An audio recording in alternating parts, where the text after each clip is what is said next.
Vecina, vecino, iniciamos el programa Despierta Mujer, donde juntas vamos a romper el silencio para defender nuestro derecho a vivir sin miedo y libres de violencia, siempre diciendo las cosas claras y sin miedo. Bienvenidas y bienvenidos.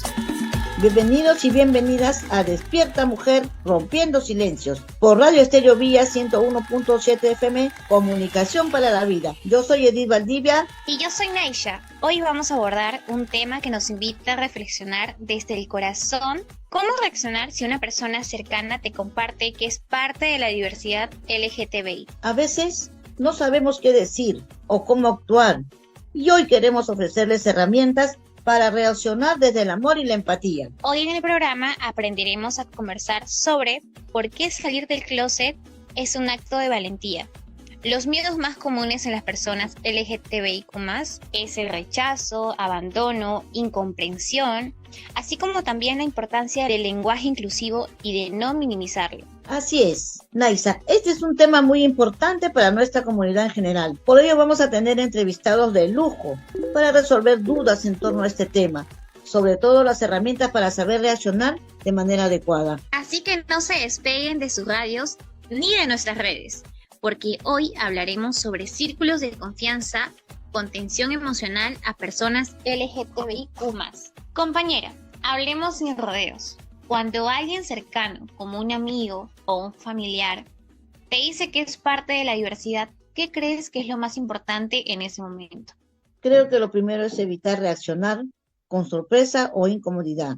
Es fácil que la noticia descoloque, pero la persona que te lo está contando ya ha pasado por un proceso interno difícil. Hay que pensar que decidió confiar en ti por algo. Exacto. A veces nos preocupamos tanto por qué decir, pero en esos momentos escuchar es lo más importante. ¿Te ha pasado alguna vez que alguien cercano te cuente algo así? Sí, me pasó con un amigo muy querido. Recuerdo que al principio no supe qué decir, pero traté de no hacer preguntas invasivas ni minimizar lo que sentía. Creo que aprender a acompañar es una habilidad que todos necesitamos desarrollar. Totalmente de acuerdo. Acompañar sin forzar. A veces uno tiene la intención de animar diciendo cosas como no es para tanto o ya me lo imaginaba, pero eso puede hacer que la otra persona se sienta invalidada. Sí, y cada proceso es diferente. Hay quienes lo asumen con mucha naturalidad y hay quienes aún están lidiando con miedo al rechazo, ¿no? Claro, además pensemos en los perjuicios que muchas personas LGTBI enfrentan todos los días. Revelar su identidad no siempre es un momento de celebración. Por eso, el acompañamiento debe ser desde el respeto y el cariño. Y no hay que olvidarnos del papel que juegan las familias elegidas. A veces las personas encuentran más apoyo en sus amistades que en su entorno familiar. Lo importante es ofrecer ese espacio seguro donde no sientan que deben justificarse. Entonces, ¿qué dirías que es lo más importante que podemos hacer cuando alguien confía su identidad? Primero, validar lo que la persona siente y agradecerle por la confianza. Decir algo como gracias por confiar en mí para contarlo, luego ofrecer acompañamiento, estoy aquí para ti, no tienes que pasar por esto solo ni solo. Exacto, no es necesario tener todas las respuestas. A veces solo es estar presente y entender que no todo se resuelve en una conversación. Acompañar es un proceso continuo. Y como seres humanos también tenemos derecho a tener dudas. Lo importante es que nuestras dudas no se conviertan en juicios. Exacto, y me parece clave. Permitimos aprender en el camino sin miedo a cometer errores, siempre que haya disposición de escuchar y de apoyar. Ya estamos haciendo mucho. Y esa disposición es lo que crea verdaderos círculos de confianza, espacios donde todas las personas pueden ser quienes son sin miedo a perder el cariño de quienes les rodean. Bueno, creo que hemos tocado puntos importantes. Ahora es momento de escuchar a nuestros invitados, quienes nos darán herramientas más concretas sobre cómo manejar estas situaciones. Nuestro primer invitado es Eduardo Juárez, activista gay, feminista y defensor de los derechos humanos. Cuenta con amplia experiencia de trabajo en proyectos de desarrollo social y humano, desde diversas organizaciones de la sociedad civil y el Estado. Su experiencia se centra en la promoción y defensa de los derechos humanos, principalmente de personas lesbianas, gay, bisexuales, trans e intersexuales, LGTBIQ+, personas con VIH, mujeres adolescentes y jóvenes del país. Bienvenido, Eduardo. Un gusto tenerte en el programa. Muchas gracias, chicas, por la invitación. Un gusto realmente. Bienvenido, Eduardo Juárez. Un gusto tenerte en el programa. Quien te habla es Naisha. Y bueno, cuéntame cómo ha evolucionado la lucha por los derechos de las personas LGTBI en el Perú desde que tú comenzaste tu activismo hasta el día de hoy. Bueno, definitivamente han habido cambios, ¿no? Sobre todo algunos cambios sociales, ¿no? Vemos que vivimos en una sociedad, no podríamos decir que no discrimina, pero un poco más tolerante, un poco más inclusiva, ¿no? Entonces, pero que eso no se contradice con las situaciones de discriminación y violencia que aún vivenciamos las personas LGBTI. No sabemos que las cifras de crímenes de odio, de discriminación, sobre todo por operadores del Estado, llámese serenazgo, policía, aún siguen vigentes en la actualidad, ¿no? Pero sí han habido algunos cambios, como te digo, sobre todo sociales, culturales, pero que aún estamos en ese proceso, ¿no? Muy buena respuesta, Eduardo. Segunda interrogante. En tu experiencia trabajando con diversas organizaciones del Estado, ¿cuáles han sido los principales retos en la promoción y defensa de los derechos humanos de las personas LGTBIQ+? Yo creo que las principales dificultades que hemos tenido es que el Estado pueda implementar políticas públicas considerando la protección, la garantía de derechos de las personas LGBTI o protección a la orientación sexual e identidad de género de las personas, ¿no? Entonces, si bien desde la sociedad civil, desde las organizaciones comunitarias LGBTI, hemos logrado articular con el Estado, ¿no? Han habido múltiples espacios de articulación, hay una mesa de trabajo con el Ministerio de la Mujer, han habido otros espacios de diálogo con diferentes entidades del Estado, pero aún no logramos que el Estado pueda implementar políticas públicas que explícitamente protejan y garanticen los derechos humanos de las personas LGBTI, ¿no? Somos, si mal no recuerdo, el segundo país de la región que no cuenta con ninguna ley de protección a las personas LGBTI, ¿no? A diferencia de países como Uruguay, Argentina, Chile, Colombia, México, que cuentan con una serie de derechos para proteger y garantizar los derechos de las personas gays, lesbianas, bisexuales, trans e intersexuales, ¿no? Por ejemplo, cuentan con leyes de matrimonio igualitario, cuentan con el reconocimiento de uniones civiles, cuentan con leyes de identidad de género, de no discriminación, leyes anti-bullying, ¿no? Entonces, pero nosotros todavía no tenemos no hemos llegado a ese nivel de trabajo, ¿no? Desde el Estado, ¿no? Aún hay una deuda para con estas poblaciones, hay una agenda pendiente, ¿no? En la actualidad tenemos como 4 o 5 proyectos de ley relacionados a la orientación sexual y la identidad de género de las personas, y en el Congreso ni siquiera se debaten en las comisiones en las que se encuentran estos proyectos de ley, ¿no? Entonces eso es preocupante, ¿no? Contamos con dos iniciativas contra los crímenes de odio por orientación sexual e identidad de género, y aún no se agendan para ser debatidos ni siquiera en las comisiones en las que se encuentran, como bien decía. Muy interesante lo que me cuentas, lo que me dices, Eduardo. Ahora, como miembro de la mesa de trabajo para la promoción de los derechos de gays, transexuales, sexuales e intersexuales del Ministerio de la Mujer y Poblaciones Vulnerables, ¿qué avances has visto en cuanto a políticas públicas inclusivas? Bueno, comentarte que en la actualidad, o sea, si bien esa mesa sigue vigente, porque se creó con resolución ministerial, ¿no? Y muchas organizaciones participamos, pero en el momento se encuentra en stand-by. y es por obvias razones, ¿no? Desde las organizaciones que somos miembros de esa mesa, decidimos no renunciar, porque creemos que no debemos renunciar, pero sí dijimos, mientras que esté el gobierno de la señora Dina Boluarte, no vamos a activar en ese espacio, ¿no? Entonces probablemente retomemos el trabajo de la mesa cuando haya un cambio de gobierno, pero en relación a la pregunta, ¿no?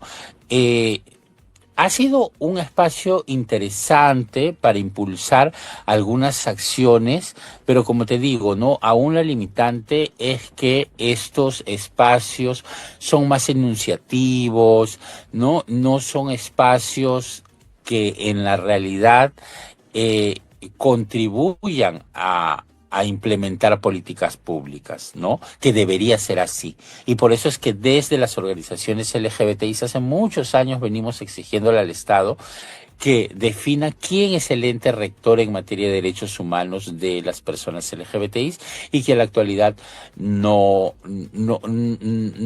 se sabe, ¿no? Entonces es como que se le ha encargado al Ministerio de la Mujer ver algunos asuntos, pero no es que hayan políticas públicas expresas que incluyan a las personas LGBTI, ¿no?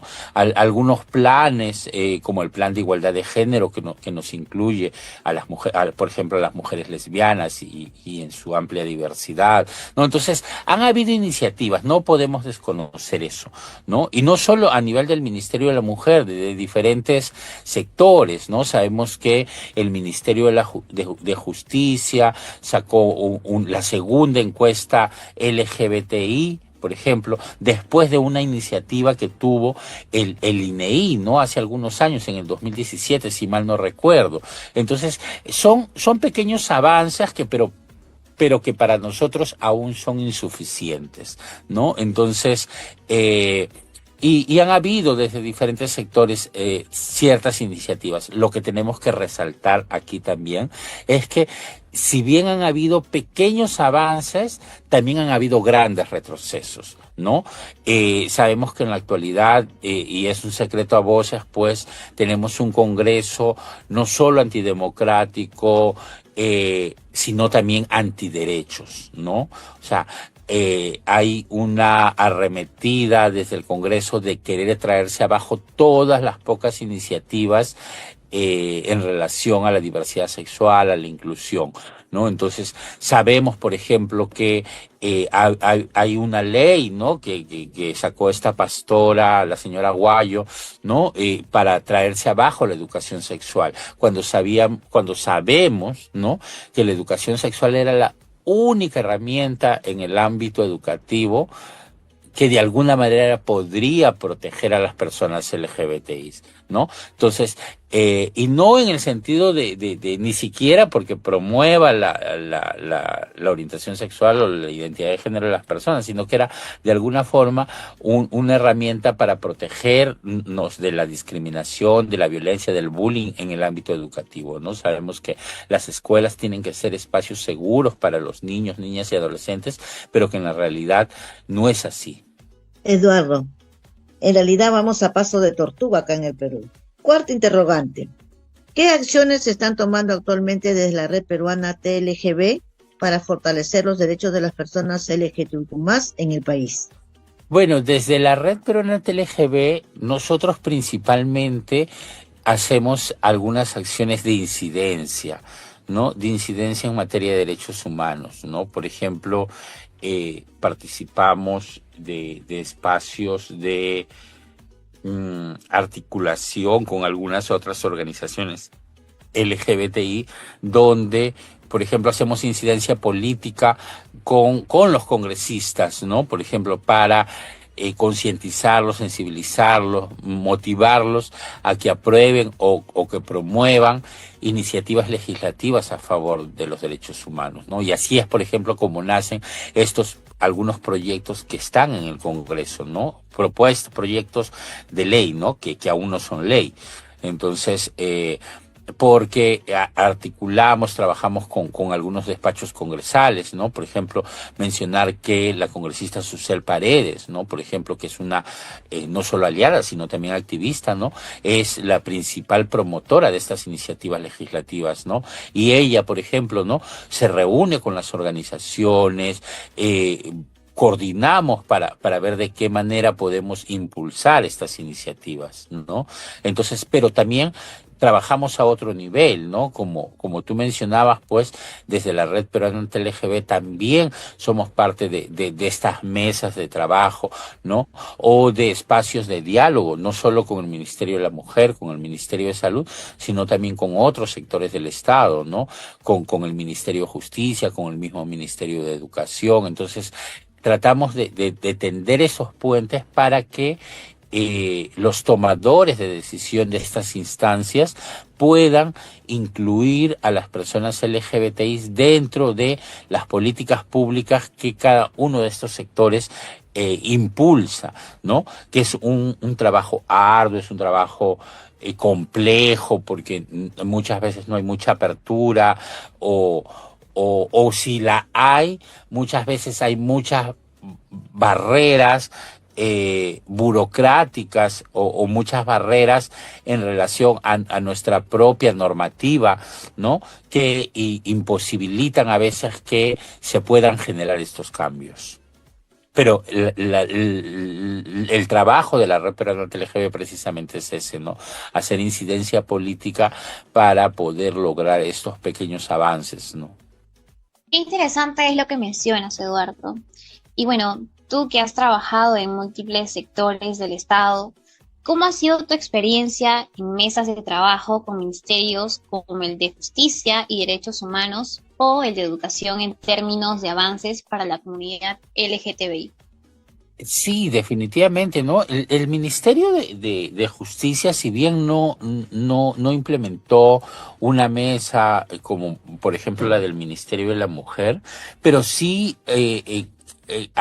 aperturó espacios de diálogo con la sociedad civil LGBTI, ¿no? Del cual participamos, por ejemplo, para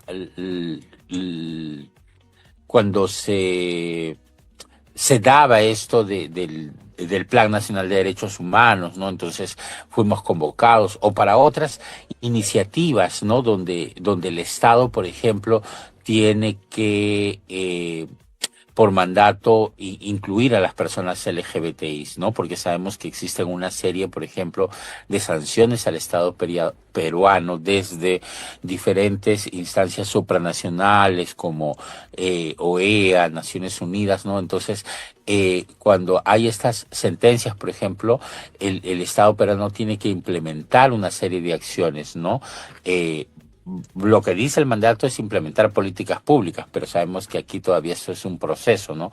Pero tiene que promover ciertas acciones dentro de estas sanciones que recibe, ¿no? Entonces, muchas veces para el cumplimiento de ellas convocan a las organizaciones para coordinar acciones, ¿no? O para ver qué cosas se puede impulsar desde esas instancias, ¿no? Entonces, con el Ministerio de Educación también hemos tenido cercanía, no en este gobierno, pero en anteriores sí, ¿no? En los cuales incluso hemos revisado las políticas, por ejemplo, cuando se plantearon los lineamientos de educación sexual,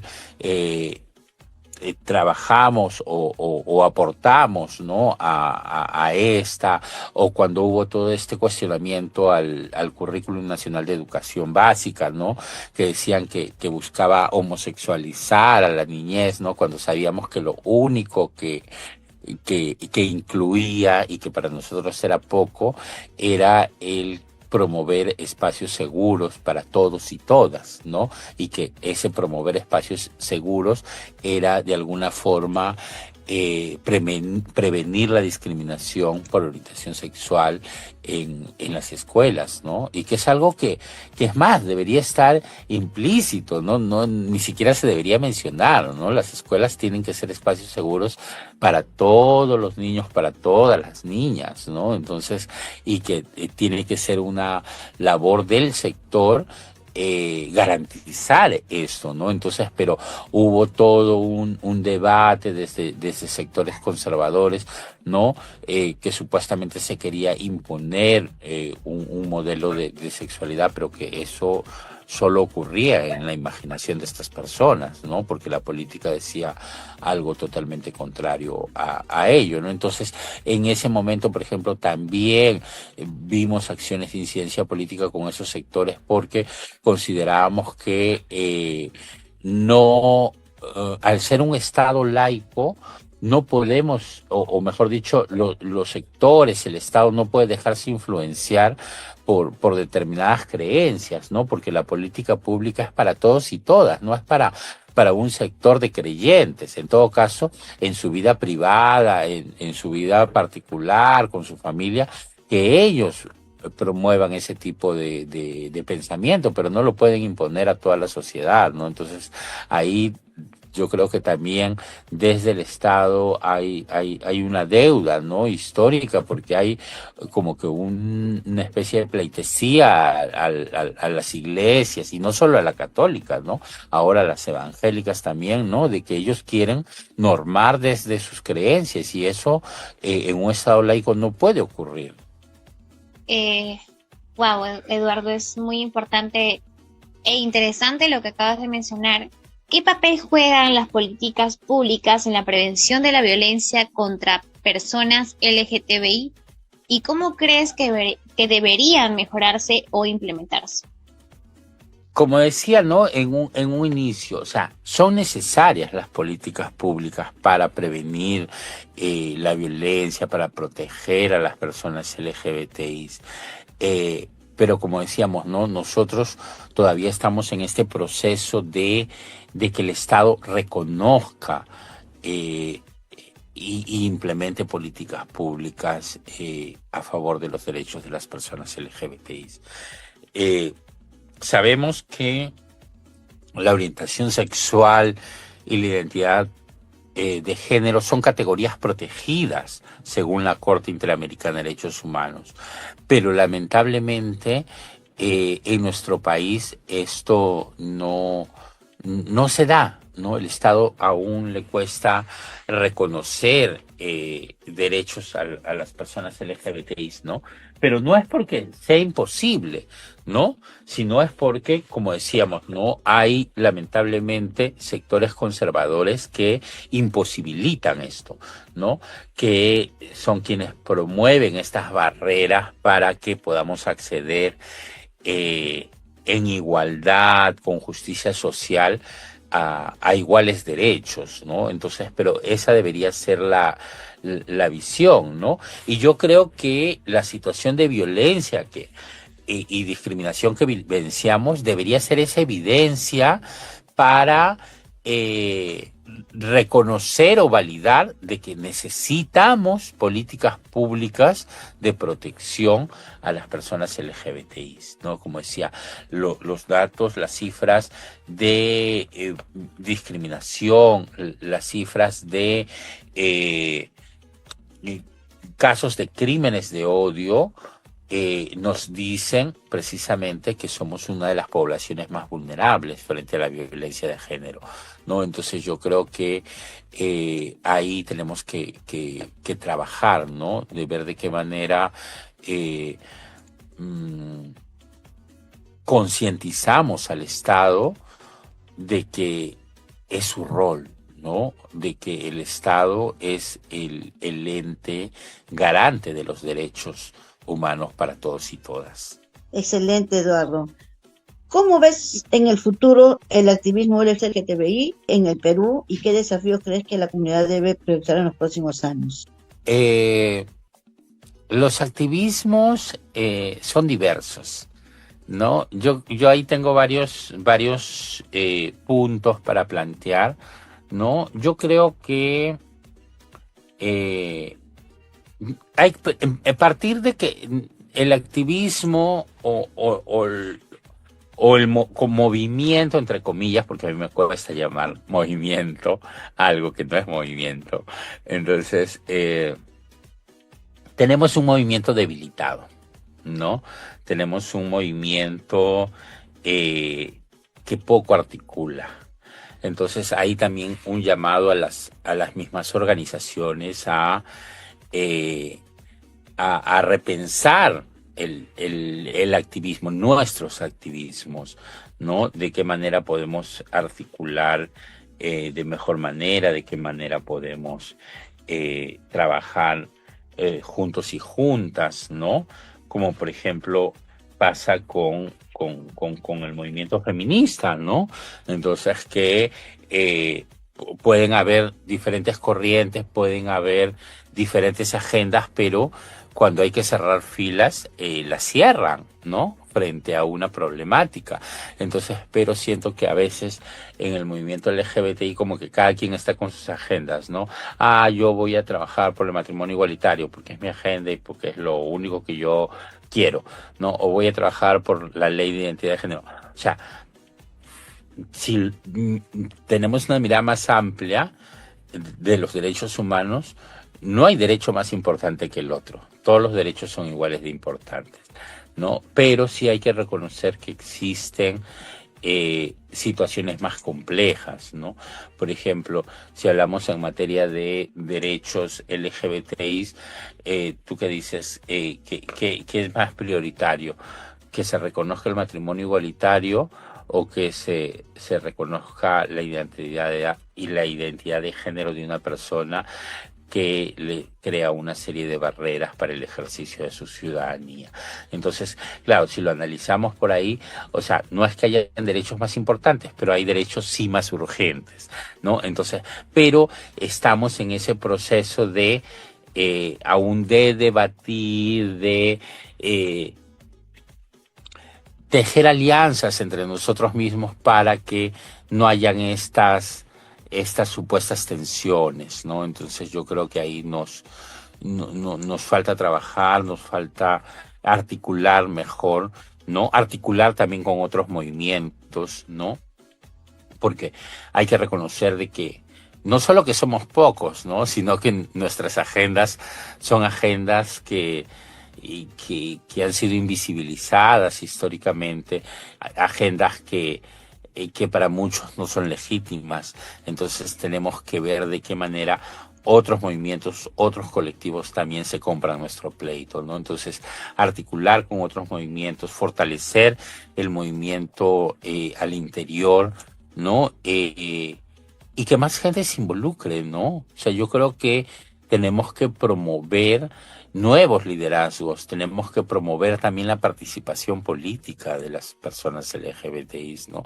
Tenemos que hacer política, porque al final las políticas son para todos y todas, ¿no? Muchas gracias, querido Eduardo, por esta gran entrevista. Nos has brindado información demasiado valiosa para todas, todes y todos. Muchas gracias, chicas. Continúen comentando a través de Facebook de la Radio Estéreo Villas 101.7, Comunicación para la Vida. Si quieres participar del sorteo de nuestro kit Rompiendo Silencios, comenta respondiendo a la pregunta. Tu opinión importa. Esta vez serán 2 las afortunadas que se ganarán este kit.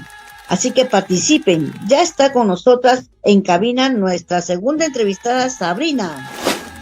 Trivia Rompiendo Silencios. ¿Cuál es una consecuencia emocional común para las personas LGTBIQ+, que enfrentan rechazo familiar? A. Mayor autoestima. B. Depresión y ansiedad. C. Sentimientos de euforia. Ya regresamos después del corte comercial. No se muevan, vecinos y vecinas, que regresamos después de este corte comercial. Hola, Julia. Tu barriga ya está grande. ¿Dónde te estás atendiendo? Hola, Rosita. Chica, ya no estoy yendo a mis controles.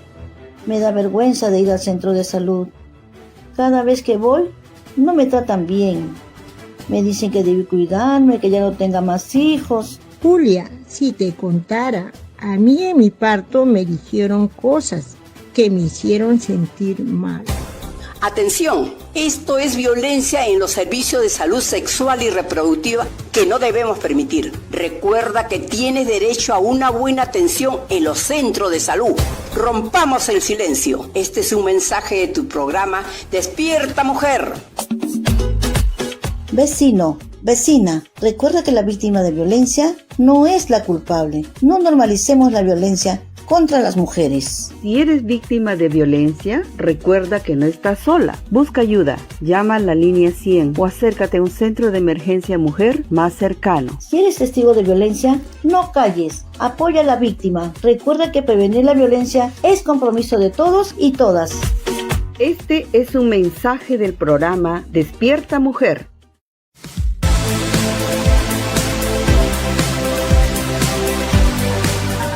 Radio Estéreo Villa 101.7 FM te ofrece una programación de todas las voces, participativa y plural, que promueve la equidad de género y el cuidado del medio ambiente.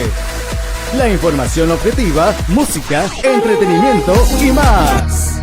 Te brindamos los servicios de producción y grabación de spots publicitarios, activaciones y publireportajes. Anuncia y vende más. Comunícate al WhatsApp 997-591-314 o llámanos al 288-1096. Radio Estéreo Villa 101.7 FM. Comunicación para la vida. Suena mejor. Ya regresamos con el programa Despierta Mujer.